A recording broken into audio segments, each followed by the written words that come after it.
Îți dorești ca copilul tău să învețe cât mai ușor tabla mulțirii? Îți prezentăm un nou joc cu ajutorul căruia copiii învață tabla mulțirii într-un mod distractiv.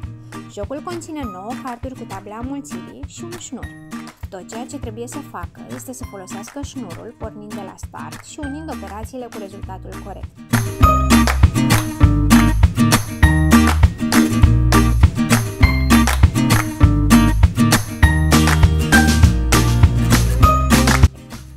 Spatele cardurilor sunt marcate linii cu ajutorul cărora copiii pot verifica dacă au răspuns corect. Jocul poate fi folosit din nou și din nou pentru a exersa înmulțirea, fiind util atât acasă cât și în deplasare. Învață tabla înmulțirii rapid și ușor, cu jocul șnuruim și învățăm înmulțirea.